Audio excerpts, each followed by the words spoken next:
Hello friends, good morning. कैसे हैं आप सब? स्वागत है आपका आपके अपने channel let's study for with passion.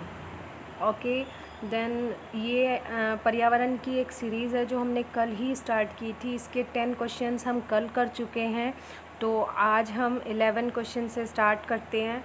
और ये देखिए, इसके 10 क्वेश्चंस हम कल कर चुके हैं। ये सब बहुत अच्छे से एक्सप्लेन किए हुए हैं। अगर आपने ये वीडियो नहीं देखी है तो आप जाके देख सकते हैं। और क्वेश्चन नंबर 11 से स्टार्ट करते हैं। क्वेश्चन नंबर 11 है, ध्वनि की मात्रा जो मनुष्य के लिए प्राणघातक होती है। मतलब कितनी साउंड होती है, कितनी साउंड की जो क्वांटिटी होती है जो इंसान के लिए प्राणघातक मतलब डेंजरस सिद्ध हो सकती है। इसका ऑप्शन है ऑप्शन ए 75 डेसिबल। ये फ्रेंड्स जो डीबी है ये डेसिबल है, डेसिबल, इसको डेसिबल बोलते हैं और ये ध्वनि का मात्रक होता है। सेकंड है 120 डेसिबल। थर्ड है 150 से 156 डेसिबल।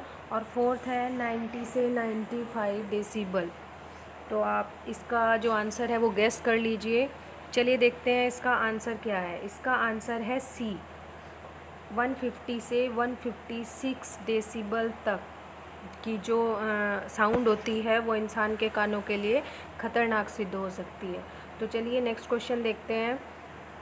नेक्स्ट क्वेश्चन है क्वेश्चन नंबर 12, किन गैसों के वायुमंडल में मिलने से वायु प्रदूषण होता है। एयर पोल्यूशन की मेन जो गैसेस होती हैं वो कौन सी होती हैं, ये देखेंगे। Option number A sulphur dioxide, option number B carbon monoxide, option number C nitrogen oxide और option number D all of the above.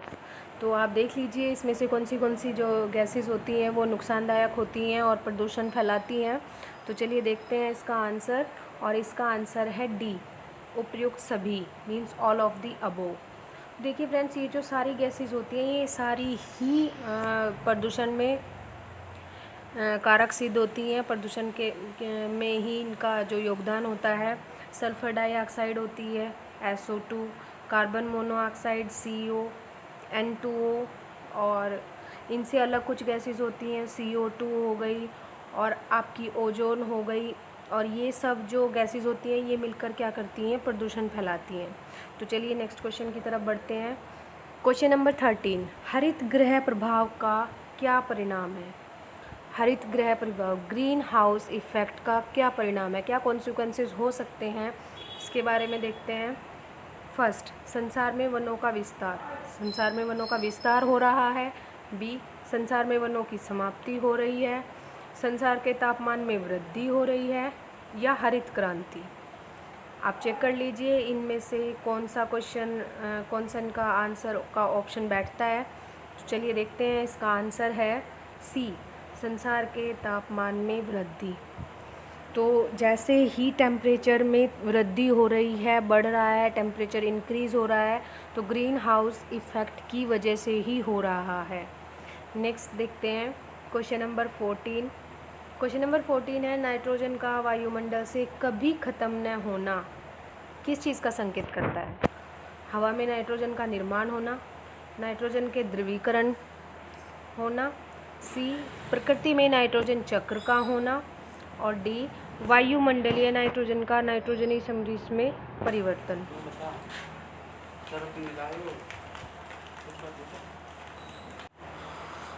तो चलिए देखते हैं इसका आंसर क्या होगा। इसका आंसर होगा सी,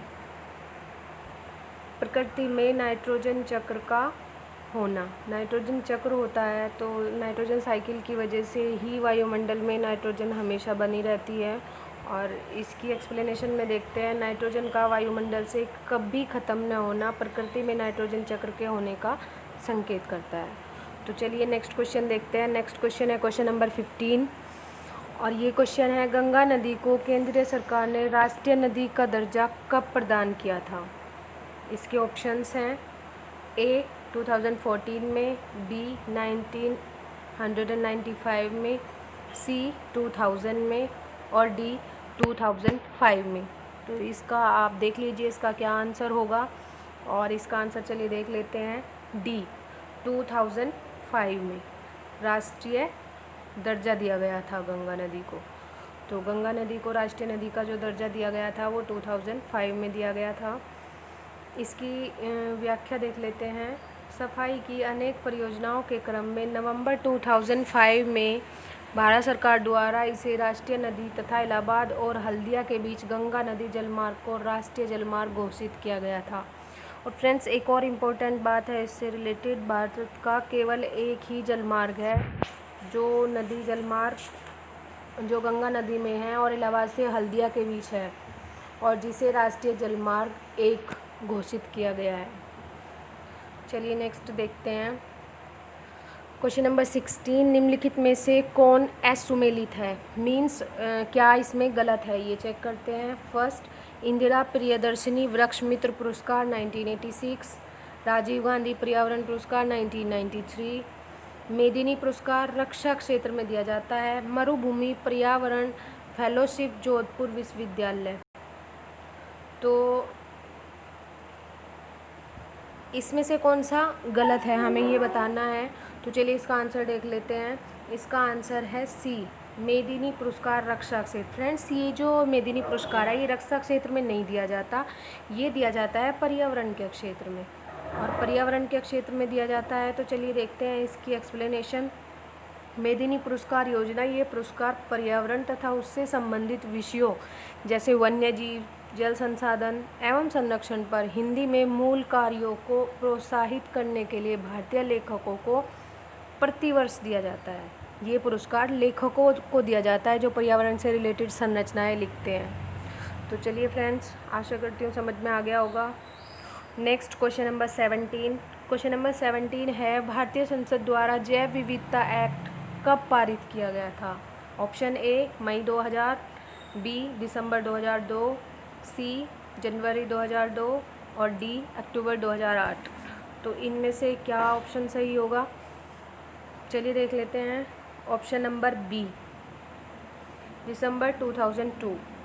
दिसंबर 2002 में जैव विविधता एक्ट पारित किया गया था, और सीबीडी के अनुसरण में इस सम्मेलन के प्रावधानों को प्रभावी बनाने के लिए भारत ने वर्ष 2002 में जैव विविधता अधिनियम बनाया और वर्ष 2004 में जैव विविधता नियम अधिसूचित किए।